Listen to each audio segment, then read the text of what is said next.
सानजा तामुलपुर जिल्ला दुलाराय बाथौ गौथुमनि खुंगा 14थि बोसोरसालिया जथुम्मा आरो महरिपारा बियाब दुलाराय बाथौ गौथुमनि 10थि बोसोरसालिया जथुम्माया जाफुंसारै जोबलांबाय।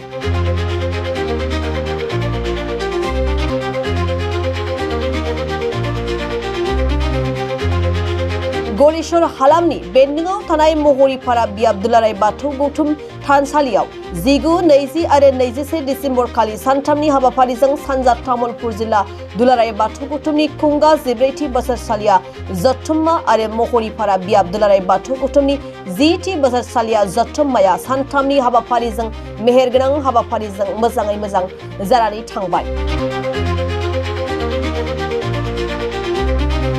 थामथि साननि हाबाफारि बायदि बाथौ थारनाय दुलाराय बाथौ गौथुमनि फिरफिलाखौ बिरहोनाय जायो। फिरफिलाखौ बिरहोयो सानजा तामुलपुर जिल्ला दुलाराय बाथौ गौथुमनि आफादगिरि रमेन बर' बिथाङा। बेनि उनाव गोथैसि बावनाय जायो। गोथैसिखौ बावजेनो सानजा तामुलपुर जिल्ला दुलाराय बाथौ गौथुमनि लोगो आफादगिरि बिष्णुराम बर' बिथाङा। बेनि उनाव सानजा तामुलपुर जिल्ला दुलाराय बाथौ गौथुमनि बेन्दोंआव थानाय गंफ्रोमबो गामिनि आरज हानजाखौ लानानै मोनसे गौमा आरज लानाय जायो। बे हाबाफारिखौ दैदेनो सानजा तामुलपुर जिल्ला दुलाराय बाथौ गौथुमनि हारिमु नेहाथारि नबिन मोसाहारि बिथाङा। बे हाबाफारियाव जोबनानै थांनायनि उनाव सानजा तामुलपुर जिल्ला दुलाराय बाथौ गौथुमनि आफादगिरि रमेन बर'नि आफाद सामलायनायाव मोनसे गेवलां मेल खुंनाय जायो। बे गेवलां मेलखौ बेखेवनायनि आगोलावनो महरिपारा बियाब दुलाराय बाथौ गौथुमनि आरजजों जागायो।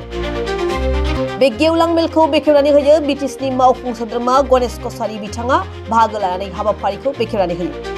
बेजों लोगोसे बराय बिबुंथि लाखियो रायदाव आफादनि मावफुं आफादगिरि बरुवा कान्त ब्रह्म बिथाङा। बे हाबाफारिया जोबनानै थांनायनि उनाव जात्रासिन मुंनि मोनसे बिसम्बि बेखेवनाय जायो। बे हाबाफारिखौ बेखेवनानै होयो बारगौ गाहाय फोरोंगिरि उत्तर बेतना गोजौ फरायसालिनि बापु बर' बिथाङा। बे हाबाफारिया जोबनानै थांनायनि उनाव गेवलां मेलखौ जागायो। बे गेवलां मेलाव गाहायालासि महरै बाहागो लायो आसाम आयेन आफादनि बुंथिगिरि बिश्वजित दैमारिया। बिथाङा बाहागो लानानै बाथौ धोरोमनि सायाव गुवारै फोरमायथिनानै होयो आरो लाइमोनफोरखौ धोरोमाव बाहागो लानो थाखाय खावलायहरदों। लोगोसे बुंथिदों दि धोरोमजों लोगोसे गोबां गुन आरो समाजनि मोजां खामानि मावनो हायो होननानै आसाम आयेन आफादनि बुंथिगिरि बिश्वजित दैमारि बिथाङा बुंथियो। बेनि उनाव सानजा तामुलपुर जिल्ला दुलाराय बाथौ गौथुमा मोनसे मेहेरगोनां हाबाफारि लायो। बे हाबाफारियानो जादों थांनाय साननैसो सिगां आसाम सरकारनिफ्राय 2025-26 नि थाखाय सा 10 फोरोंगिरि बान्था सायख'नाय बान्था मोननो हानाय बारग' फोरोंगिरि थुनलाइ समाज सिबियारि बरुवा कान्त ब्रह्म बिथांखौ मान बावनाय जायो। बेनि उनाव बे गेवलां मेलाव बुंथिगिरि महरै बाहागो लायो बालिका नार्जारि बिथांजों लोगोसे गोबां बाथौनि दैदेनगिरि फोरोंगिरि समाज सिबियारि ओनसोलनि बाथौ सिबियारि बिथांमोननि नुजाथिनायाव मोजाङै मोजां जानानै थाङो। जोंनि सानजा तामुलपुर जिल्ला दुलाराय बाथौ गौथुमनि बेन्दोंआव थानाय महरिपारा बियाबनि गोथार बाथौ थानसालि खुंनाय जोंनि जिल्ला गौथुमनि 14थि बोसोरसालि जथुम आरो महरिपारा बियाब दुलाराय बाथौ गौथुमनि खुंगा 10थि बोसोरसालि जथुम्माजों सोमोन्दो लाखिनानै खुंनाय दिनै गेवलां मेलाव जायफोरा आलासि बिथांमोनखौ हांख्रायदोंमोन बिथांमोना फैजोबदों, टाइमाव फैदों, समाव फैदों। दा बे हिसाबै जों बेबादिनो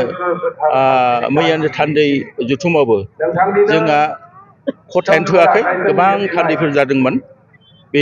बेफोर जोंखौ थुलुंगा होदों आरो बानजाय आफादा जेरैबायदि खामानि मावदों जोबोद माबाजों बिथांमोना गिदोंमोन बानजाय आफादा जे जोंहा धार सारनांगोन नामा। आं बुंदों जे बाथौ धोरोमनि मिटिं खुंनो थाखाय आथिखालाव रावबो गिनो दरकार गैया, गिनांला, बयबो होयोसै। बे हिसाबै जोङो जिल्ला गौथुमा मैया गोजाम कमिटिखौ आफादखौ सेफायनानै गोदान गौथुम दाबाय। दा बेवहाय आगोलनि थाखानाय लेङाइ आफादगिरि मानबीर सनेस्वर सरगियारि बिथांजों गोख्रों दैदेनगिरि बिथांखौ जों होबाय, नेहाथारिखौ आगोलनिखौनो होफिनबाय। बे हिसाबै जोङो मैया आबुङै दानो हादों जोंनि माइनाव आफाद, लाइमोन आफाद, दौरि आफाद, गाहाय आफाद गासैखौबो।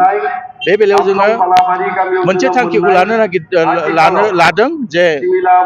जिहेतु धोरोमखौ बुहुमनां खालामनोब्ला जोंनो रांखान्थिया जोबोद गोनांथार। रांखान्थि नङाब्ला जोङो जेबो खामानि मावनो हाया। बेनिखायनो जोङो जोंनि जिल्लानि बेन्दोंआव थानाय साख्रि मावनायानो जा, सोरबा आबादारि मावनायानो जा, सोरबा माबा साधारन मानसियानो जा, जायफ्रा धोरोमनि मुङाव बावसोमनो हायो जायफ्रा धोरोमनि नामाव बेसाद मुवा थाखा फैसा बावसोमनो हायो बिथांमोनखौ जों खावलायगोन जे जोंहा जिल्ला गौथुमा मोनसे स्टेट बेंकआव एकाउन्ट दंखायो बे एकाउन्टखौ जों अपेन खालामना होखादों बेयाव जाय जेरै हायो सोर दैथायहरनो जों खावलायदों बे हिसाबै हयथ' जोंनि रायजो राजाफ्रा सिन्था खालामदों नंमारगौ जे जोङो जुदि धोरोमखौ गोगोम खालामनोबा मालाय धोरोमफोरजों जुदि जों माबा खालामोब्ला बादायारि खालामनोबा जोङो दानखौ होथारनांगोन दाना आत्मत्याग गावखौ बावसोमनाय बे दान होब्लासो माबा जायो फोन मोनो होनदों इसोरनि मुङाव बेखौ जों मावथारनांगोन मावनाया गोनां जों खावलायबोबाय थादों मानो होनब्ला बर' हारिखौ इसेबा बे 32 बोसोराव गासैबो माबाजोबनो हाया दा लासै लासै फैगासिनो दङ बे हिसाबै जोङो निश्चय जोंनि सानजा बाक्सा जिल्लाया सानजा तामुलपुर जिल्लाया मावनो हागोन जोंनि सानजा तामुलपुर जिल्लायाव गासै मोनस्नि बियाब गौथुम दं बे मोनस्नि बियाबनि मादाव न'सेबो सिजौ गायै न'खर गैला बियाब गौथुमफ्राबो थानसालि लुफुंबाय गरेस्वरानसलिया लुबाय सानजाखोलाया लुबाय सुवापुर बियाबा लुगासिनो गुबुन गुबुन बियाब गौथुमफ्रा ओरैबायदि थांखि लादों जे जों जुदि जोंनि धोरोमखौ मुलुगनां खालामनोब्ला जोङो लाइ लथर बावनांगोन बेनिखायनो खायफा खायफा बियाब गौथुमफ्रा मा खालामदों बोसोराव न'खरसेनिफ्राय गय फांसे खांदों सोरबा माइ फाल्लाखौ खांदों बेबायदि खांनानैबाबो थानसालिखौ लुनो हादों आरो गोजोनथाव खोथा बेनो दिनै भारत सरकारा आरजिआइनि दारै रेजिस्ट्रेशन अफ इन्डिया बिथांमोना बाथौ धोरोमखौ स्वीकृति होबाय इतिमध्ये जोंनो कलम होबाय बे खामानिखौ मावदों क'क्राझार जिल्लायाव थानाय बागानसालि ट्रेडिशनेल कालचार ससाइटिया बे सारदा प्रसाद मुसाहारि आफादगिरि दं आरो नेहाथारि हिसाबै जोंहा महिम बसुमतारी दं बिथांमोना मावनानै दिनै भारत दाखालि बावैसो भारतनि नखर मन्त्रि अमित शाहखौ लोगो हमनानै एसे बानाननि एसे माबा गोरोन्थि जादोंमोन बेखौ सुद्रायनो फैबावबाय आरो बिथांमोना खोथा होदों जे जोङो बाथौ धोरोम नोंथांमोननि धोरोमखौ ओरैबायदि नोजोरजों होदों जे बियो नेचारेलि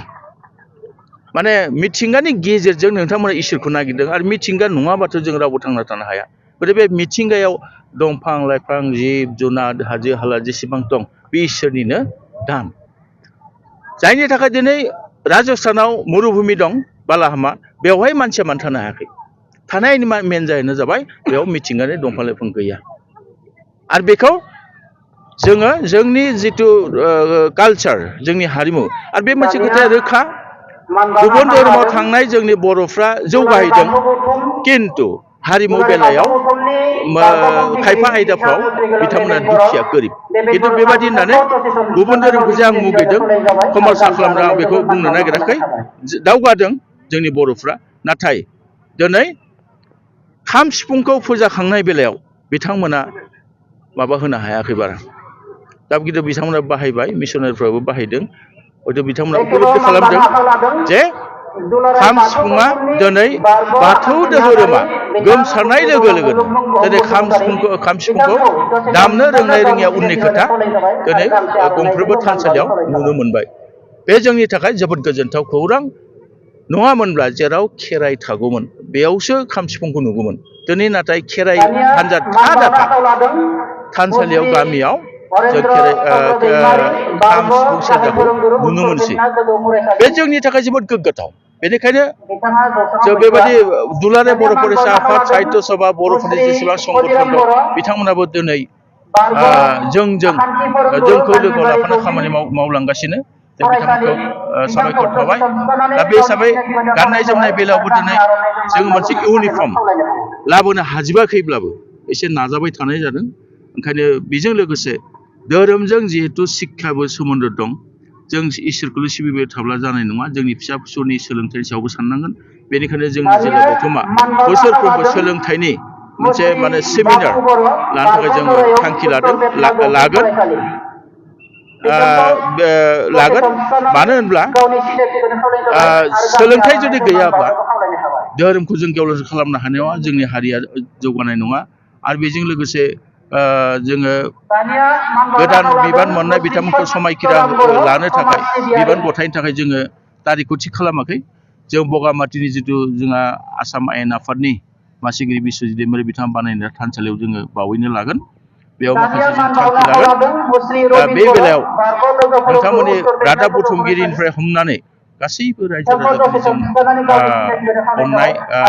मददखौ हास्थायदों बेखिनियानो आरो बुंनांगौ माबाफोर